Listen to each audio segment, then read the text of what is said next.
back to Houston Real Estate Radio. Today we're talking with the Appraisal District and trying to find out some more information for you on your property taxes. And one of the things that we were talking about at the end of last segment that I want to recap on is how to actually fight your property taxes if you feel like they are too high. So let's go ahead and can you just recap for us what that process is? Sure. We'll send you your notice of appraised value in April of each year. That will indicate the value that we think your property is worth on January 1st. If you think that value is too high, or if you think you're unequally appraised in comparison to similar homes in your neighborhood, then you have the opportunity to file a protest. You can go online to the Harris County Appraisal District's website and use what we call iFile, and can file it electronically, which we really encourage. That's really convenient, Very convenient to be able to go online. And if you guys agree with whatever the homeowner feels, that the value needs to be reduced to, then you just send them an email and agree to it, right? Sure. Yeah. There's an associated component with iFile called iSettle. And by the way, we have on our website a series of videos that explain how to use iFile and how to use iSettle. Now that's convenient because it's intimidating. Well, yeah, it is. There's a lot of things for people to know. And the fact is that we're in the process of putting up quite a number of educational videos. Most of them are 2 or 3 minutes long, that people can go to the website and learn a lot about, the different aspects of what we do, including how we set values, how to protest, how to use iFile and iSettle. If you can't resolve it there, What's the next step? If it doesn't get settled online, then what's the next step in the process? You'll be scheduled for a hearing before the Appraisal Review Board. How many people is that? Well, there's 175 members. They're appointed by the district judges, but they sit in panels of 3. Okay, so you're going in front of 3 people and kind of making your argument for why you think your house should be. You make your case, and the HCAT appraiser makes their case. Now, the fact is, though, that you will have the chance on our website to see the evidence we intend to use, because about 14 days before the date of the hearing, we'll have that evidence out there available, and you can go to see it by logging into the iFile system and using your account number and your unique iFile number. Oh, that's good. So it's no surprise when you get there. Oh, no. You know exactly what we're going to say. Okay.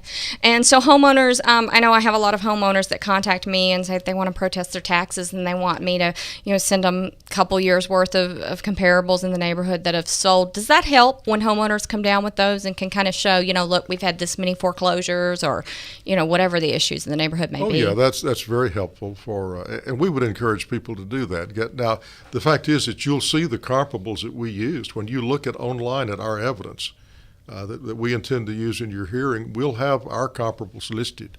But certainly you can bring your own comparables. And then the real issue is that, we may or may not know about things that are wrong with your house that need maintenance. Right. Yeah, we inspect properties, but we don't go inside. Mm-hmm. Once it's just kind of a street view. Yeah, once that home is occupied. So who knows better what needs to be fixed than the homeowner? Sure. But come to that hearing with evidence that would support your position, repair estimates, pictures that show damage, cracked slab, settlement of the foundation, things like that. And if you prepare well, and we have made an error, then you're probably going to get a reduction. And when do you need to protest by? What's the deadline? Okay, the deadline it's a statewide deadline. It's May 31st, or 30 days after the date we send you your value notice, whichever is later. Now, the fact is that this year, for 99% of the residential properties, the deadline was May 31st. There's still a few that we're working. Some, we occasionally pick up omitted properties. These are things that maybe there was not, the building permit didn't get reported to us. So we didn't pick up that construction. If we find omitted property, we'll send out the notice. That could be at any time during the year. And if there's a protest date other than May 31st, that date will be printed on the indicated. Notice. Yeah. Okay. And, last week, for those listeners that were listening last week, we talked a little bit about some real estate scams going on with purchasing real estate. And I know that you guys are familiar with some scams going on too. Can you talk to us about those? Sure. The biggest scam we see is what I'd call the homestead scam. It doesn't cost anything to apply for the homestead exemption. You fill out the state prescribes the application form. You attach to it a copy of your driver's license that shows it has to be at that same address, and a copy of your vehicle registration that shows at that address, and mail that in. And if you owned it on January 1st, and that's the place you occupy, and you're not claiming it, you certify that. And if your driver's license and vehicle registration match, then we're going to grant it automatically, and there's no charge. But a lot of people, these companies, a person buys a new house. These companies, that I call them scams, they get those deed transactions from the county clerk's office. And there's two different ways they operate. Either they'll send you a letter saying this mysterious government agency owes you money, and if you'll sign this contract and agree to give us half the money, we will get it for you. They're probably going to apply for a homestead exemption. And get that money. And get the money. They're going to get half of, and particularly since you can apply up to a year late. So if someone, if they go online and they found out they don't have the homestead exemption on their property, they can go back and backdate that. Right. They can file they have until January 31st. So everybody out there needs to go check and make sure they've got their homestead exemption. So they can go to hcad.org. hcad.org. And confirm that. They can also, the value notice that we sent in April, for people that owned it then, that will show whether they had an exemption or not. Also, tell us a little bit about the tax cuts that have been going on, because I know a lot of people actually saw a reduction on their property taxes kind of across the board. I mean, y'all did a lot of tax cuts. Tell us about that. Yeah, just as we're required to follow the market. When the market goes up, we're required to raise values. When the market goes down, we're required to lower them. And the fact is, over the last 2 years, we have lowered the majority of properties in Harris County. We lowered about 40 or 50% last year. We reduced 30% this year.